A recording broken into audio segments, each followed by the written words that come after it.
I have a beautiful life now. I have a beautiful family. I have 2 kids, 7 and 5 years old. However, there's something bothering me. And we already discussed today about curved paths, habits of thinking. Yes? A belief is just a thought you continue to think. And some of them don't serve you, so stop it. But there's, 10 years ago, something has happened. I got divorced, and I had 3 other kids, 7, 5, and 3 years old, but I haven't seen them ever since. And the problem is that I know when every time their birthday or their Christmas or Easter or whatever, then I'm confronted with my emotions, which leads to certain, habitual thinking, so to speak. But I still got my family now, which I'm very proud of and very happy with, but it's conflicting sometimes. And I have difficulties in canalizing my thoughts and my feelings for that.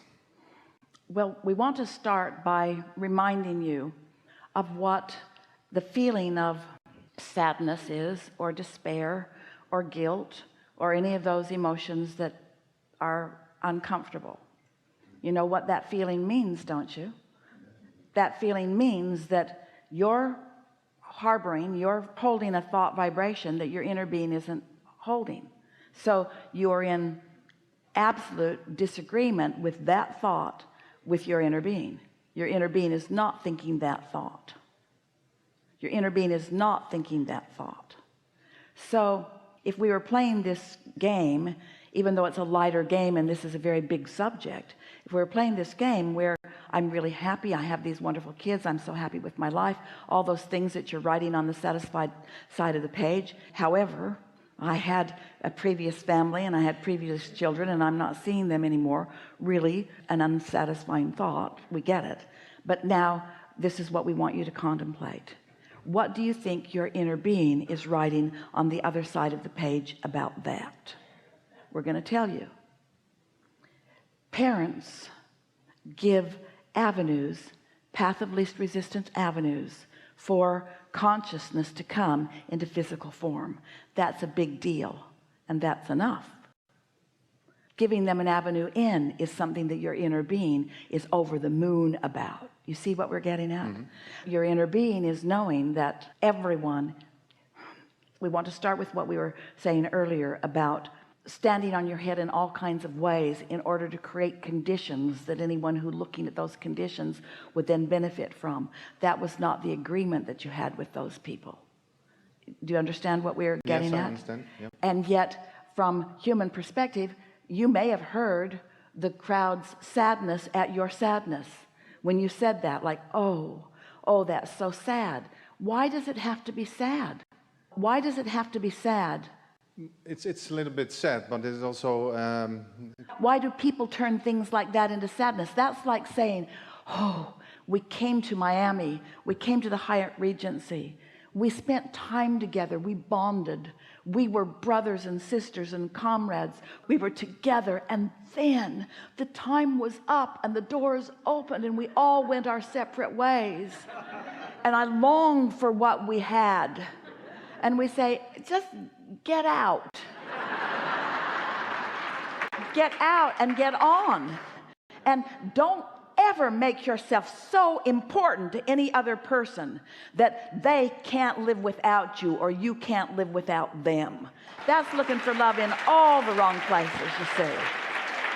And then use your power of influence in concert with your inner being to acknowledge the beauty of those people and to desire the well-being of them and to anticipate their thriving and their benefit, and send your powerful thought direction, make a path of least resistance. And as you carve out this path of least resistance, if it's something that you desire, if you desire a rendezvous with them on very positive terms, then let it be something that you think about. Path of least resistance is carved out. It's carved out for you. If you have been wishing that, if you have been wanting that, have you? If that's been something that you've been desiring, your inner being's been all over it already, and 99% of it is already carved out. But you can't find that path when you are in regret. You can't find that path when you're feeling guilty. You can only find that path when you are in joy, you see. Yes, I understand. But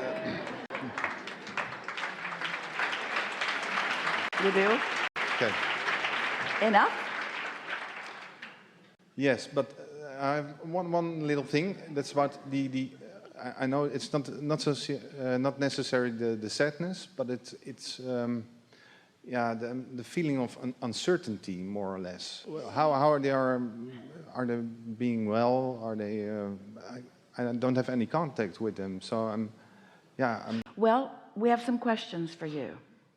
Do you believe in the power of your thought? Yeah. Do you believe in the power of your influence? Definitely. So if you're going to carve out a thought pathway that will be influential and beneficial to them, do you want to carve out a thought pathway that they are thriving or that they are not? No, I want to. They're thriving. But what you're saying to us, no, Abraham, I need a reality that I can respond to. And we say the whole point of everything that we've been talking about here today, this is what man and woman, mankind and womankind are hung up on. You keep looking at reality and then letting the reality that you're looking at be what you respond to. Wouldn't it be lovely if everything were sort of unknown by you? Wouldn't it sort of be nice if you didn't have a reality that was tripping you up every step of the way? Wouldn't that be sort of nice? Wouldn't that be sort of nice? Stay with us. Wouldn't that be sort of nice? Under these conditions, you can see it the way you want to see it and influence it toward that. It's much easier to see it the way you want to see it and influence toward that than to see something that isn't the way you want to see it and then make your way around that. Did you hear that? That may be the most important point that we've made all day or ever. It really speaks to what conditional life and love is, you see. And there's another thing that we want to say to you, because often humans, we love you so much, you want closure in a universe that's only about openture. There's no ending to anything. Every relationship is eternal. There's no ending to anything. Now, of course, what you're talking about, we talk about it too. Life causes you to put things in your vortex. Those thoughts become things. And that turning thoughts to things is really about what the deliberate deliciousness of life really is all about. You getting to find the vibrational wherewithal and then to witness the thoughts turning to things. And so manifestations really matter, and they should matter to you here in these physical bodies, because that's one of the important components about you being here. You came here so that you could demonstrate in very real terms where the reality that already existed, that you could become a part of it and add to it, and then perceive the evolution or the evolved reality through your own physical senses. So of course you want to see the children that you've created. Of course you want to be in some way part of the life experience of all of that. That's just the most normal thing in the world, to want to turn the thoughts to things and then revel in the things that have been turned to from thoughts. We get that. But you all are so hung up on these things once they become things that you stop turning anything to things deliberately. You just keep regurgitating what you've already, you see what we're getting at? This is what this is all about for you, and for us to demonstrate and talk about in very productive ways for those who are and will be listening in, is that you're too hung up on yourselves, and you're too hung up on each other, and you're too dependent on outcomes instead of becomings. It's the becomings, you see. So in every moment, because every relationship is eternal, every moment can be a new beginning for you about something, a new becoming. You get to, from right where you stand on every subject that is important to you, you get to make a new statement of intention. And here's the thing, this is not what you're expecting us to say, but what we're going to say is going to be so meaningful to you. What you want has already been accomplished vibrationally. Now, making your statement of what you want to think, oh, I'm going to create it now by making my statement of what I want. No, you've already created it. You've already made so many statements of what you want. Now, making the statement of what you want from a place of being under the influence of your inner being will put you in a place of doing that last 1%, where you'll be in the place of receiving what you've been asking for all along. And it'll come in the most natural, beautiful, surprising, adventurous, delicious of ways. Do you believe it? I believe it, yes. Thank you very much. If you're under the influence of what is, of how it is, of something that's bothering you, then we get it. It feels logical that you ought to be able to point out that something is really screwy about that. And you certainly can. Just don't make it your life pattern. Point it out and then take the bounce, because when you know what you don't want, you know what you do want. So you could very well say, I don't want that. I sure don't want that. I really, really don't like that. That is disgusting to me in all of these ways. I don't want that. Throw a fit, but don't let it last too long. I don't want that. And in that, knowing what you don't want, you are launching rockets of desires about what you do want, because every subject is two subjects. And the intensity with which you don't want something is the same intensity with which you do want what's on the other end of that stick. So you are launching lots of rockets of desires. And as you are launching those rockets of desires, this vibrational frequency, this vibrational pattern, this vibrational streaming, this vibrational carving out of what you want is gathered for you by the larger part of you, the inner being part of you, the source energy part of you, the part of you that was you before you even knew that you were you, the part of you that still is mostly you, the mostly biggest part of you, even though you now know that you are you. That inner being part of you that remains non-physical, when you launch those rockets of desire, your inner being focuses upon your request and vibrationally becomes it. And that matters. That's such a big statement. That's such a big concept to understand. That's such a big part of your creative experience, because when you sift through this life experience like you said you would, and you come to your conclusions about what you don't want and therefore what you do want, and your preference is lobbed vibrationally into the ethers of this universe, your inner being focuses unequivocally on that end of the stick. Your inner being holds no resistance on your behalf. Your inner being believes never, never, never that you can't do it or that you can't have it.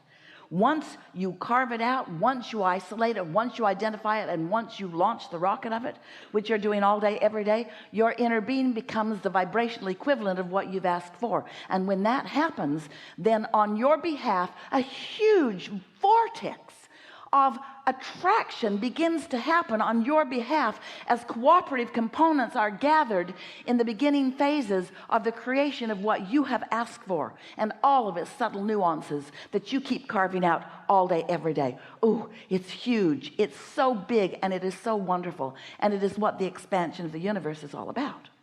So there it is.